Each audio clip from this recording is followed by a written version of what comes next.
Welcome to Prince Shortened House. Exercise number 22 and 23 100 words a minute dictate कर रहे हैं हम already 80 words a minute dictation हमारे YouTube channel Prince shorthand house पे डल चुकी है और हमारे यूट्यूब चैनल को आप लाइक सब्सक्राइब कीजिए और ऐसे स्टूडेंट जिनको शॉर्टेंड के बारे में नहीं पता प्लीज़ उनको गाइडलाइन दीजिए। हम स्टार्ट करते हैं 22 and 23। Be ready, start. Sir, 40 years ago, when we achieved our independence, it was not the end of our fight, but a beginning of a new fight, a fight against poverty, and a fight to make freedom a reality for our teeming millions. All of us are partners in this great struggle and have to go a long way to achieve our objectives. We have to ensure a better life for our children and find more jobs for our young men. During the last 50 years, we have covered a long journey, a journey not of comforts alone but of many hardships, difficulties and dangers. But as you know, we are today stronger than ever before. We are more resolute and united, and our democratic institutions have taken deeper roots. However, we have to see that the pace of our progress is accelerated and we fulfill our pledges. As you know, we have made some progress and have a number of achievements to our credit. But I regret to say that there are some people in our country who even question these achievements.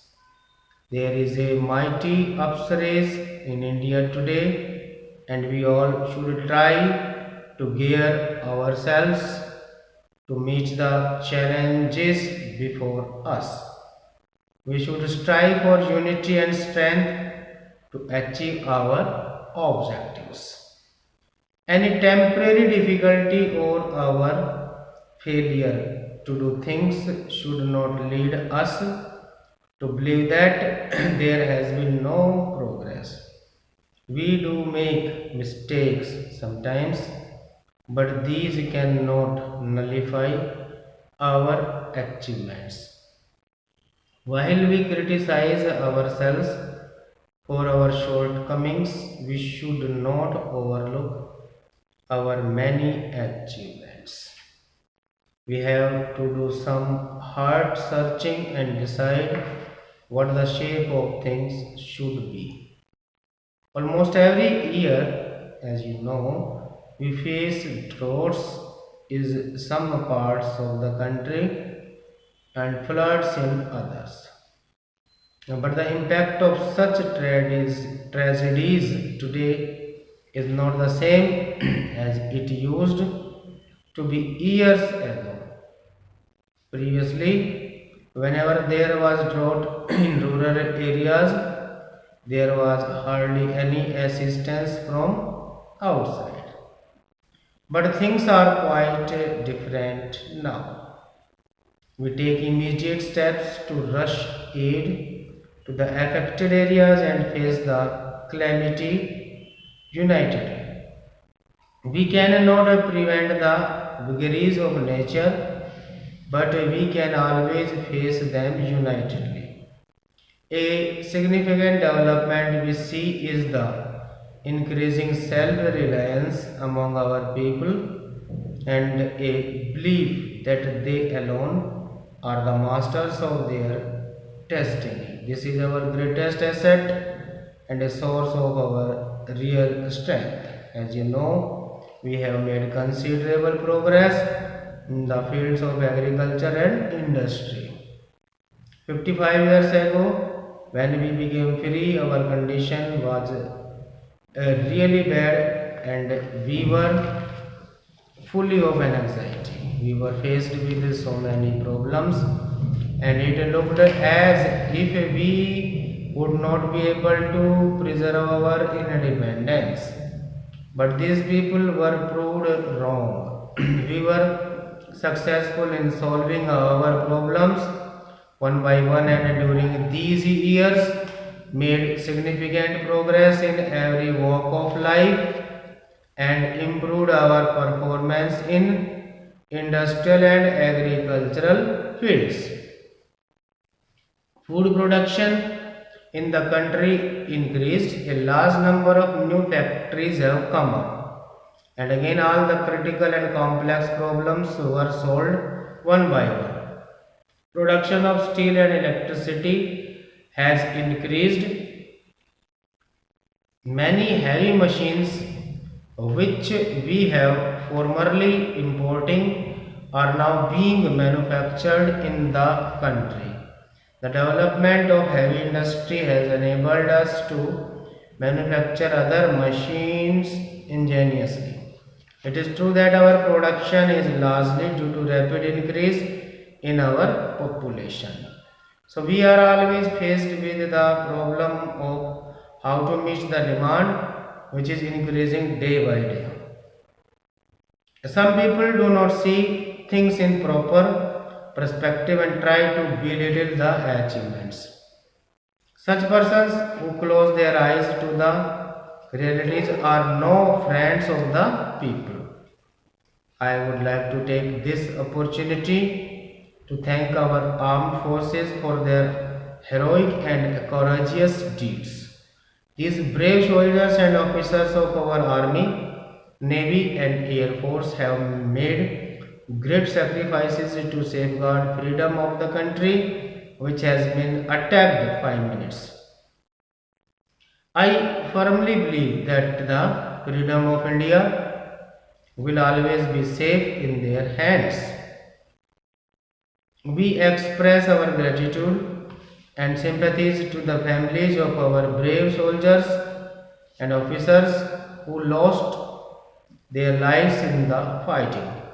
All of us, including our army and police, have to make a united efforts to uplift the country.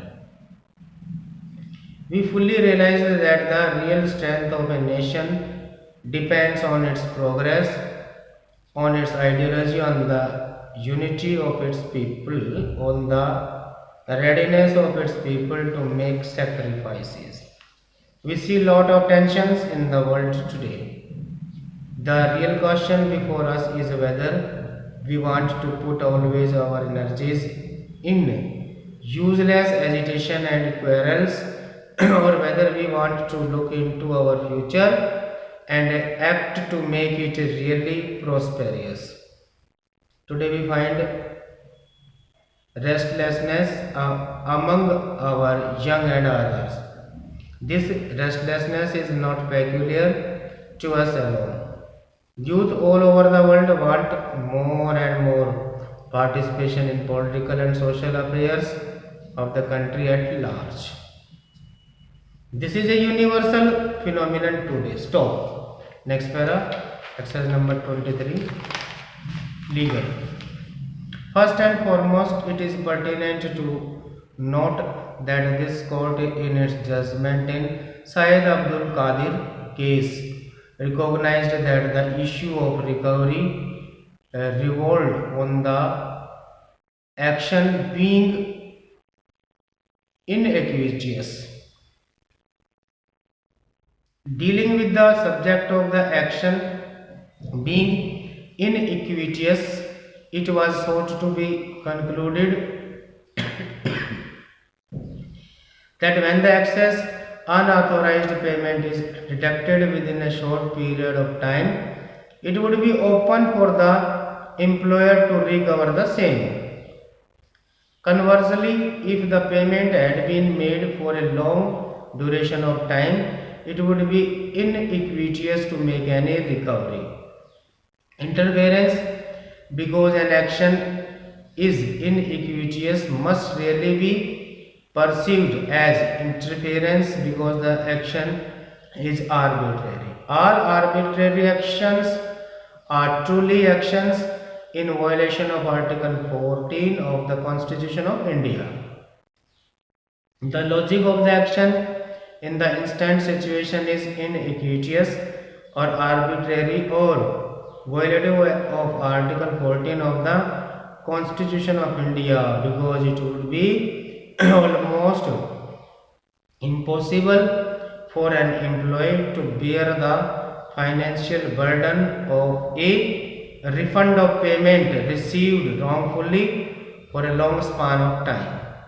It is apparent that a government employee is primarily dependent on his wages, and if a deduction is to be made from his or her wages, it should not be deduction which would make it difficult for the employee to provide for the needs of his family. Besides food, clothing and shelter, an employee has to cater not only to the educational needs of those dependent upon him, but also their medical requirements and a variety of sundry expenses. Based on the above consideration, we are of the view that if the mistake of making a wrongful payment is deducted within 5 years, it would be open to the employer to recover the same. However, if the payment is made for a period in excess of 5 years, even though it would be open to the employer to correct the mistake, it would be extremely iniquitous and arbitrary to seek a refund of the payments mistakenly made to the employee.